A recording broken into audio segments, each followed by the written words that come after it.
Nouveau test de water cooling sur la chaîne avec un water cooling de chez Cooler Master, le Master Liquid ML240 Illusion. Sa particularité, c'est d'avoir deux beaux ventilateurs, les MF120 Halo, qui sont juste ici, on a déjà présenté sur la chaîne, ils sont vraiment magnifiques avec le petit halo autour.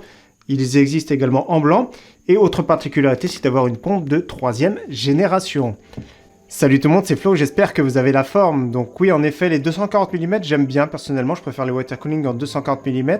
C'est le meilleur compromis entre bruit et refroidissement. Donc bien sûr, ça dépend des boîtiers, mais des fois les 360 mm sont pas beaucoup plus performants que les 240 mm, donc c'est un bon compromis, surtout sur un boîtier comme ici de taille moyenne.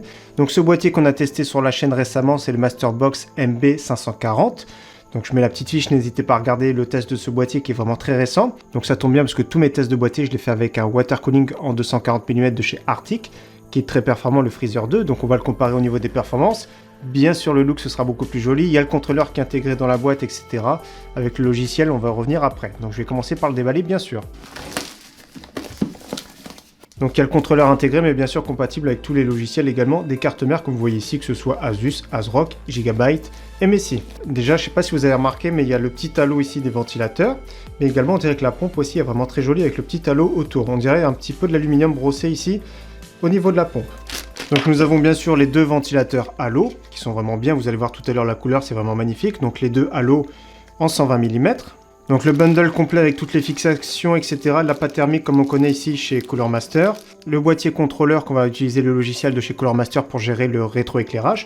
Le boîtier également le permet, mais bon ça, on va quand même se servir de ce boîtier. Donc comme d'habitude, le petit manuel d'installation. Mais comme on peut découvrir ici, donc nous avons la version ML240 Illusion. Il y a également une version white, alors qui est sortie ou qui va sortir, et également une version 360 mm. Donc on découvre ça avec le manuel. Je savais même pas que ça existait. Et comme je l'ai dit, il y a aussi les halos blancs qui existent, qui sont vraiment magnifiques, et de plus en plus Cooler Master d'ailleurs fournit notamment des water cooling en blanc qui sont vraiment très jolis. Donc on découvre tout de suite le radiateur avec le petit logo Cooler Master, légèrement texturé ici, mais ça prend pas les traces de doigts, c'est ça qui est bien, donc légèrement texturé. Comme je le dis à chaque fois, je préfère largement les radiateurs ici avec angle droit. Au niveau de la pompe, comme vous voyez, ça fait un petit peu aluminium brossé. Et la petite plaque en cuivre ici, elle n'est pas parfaitement lisse, mais franchement, ça va. Voilà pour les présentations de ce ML240 Illusion de chez Cooler Master. Ce que je vous propose maintenant, c'est que je fasse le montage, bien sûr. Je fasse les petits tests et je vais comparer par rapport aux performances du Water Cooling 240 de chez Arctic. Et on se retrouve après ça.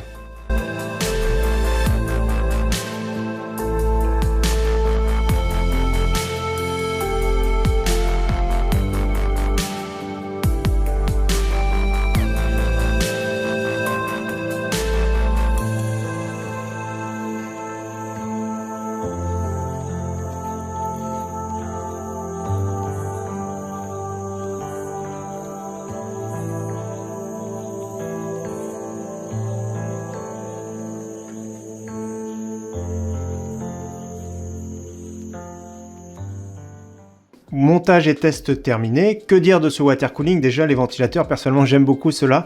Ils sont vraiment magnifiques. C'est parmi les plus beaux que je trouve actuellement en adressable RGB. Vous avez vu les deux petites bandes ici sur le côté, c'est vraiment bien. Ces petits halos, comme on dit, donc d'où son nom halo. Les cycles sont vraiment bien, les performances sont vraiment bien. Et au niveau du bruit, vous allez voir, c'est vraiment très bien. Donc après, je ne sais pas ce que vous en pensez du look global, mais j'ai tout synchronisé sur le boîtier, le contrôleur qui était fourni. Donc c'est très simple, hein, le contrôleur, vous alimentez en SATA, donc pour avoir du courant, donc SATA comme les disques durs, les SSD. Et donc il faudra le relier en interne sur de l'USB, donc l'USB comme on relie sur l'USB de la façade.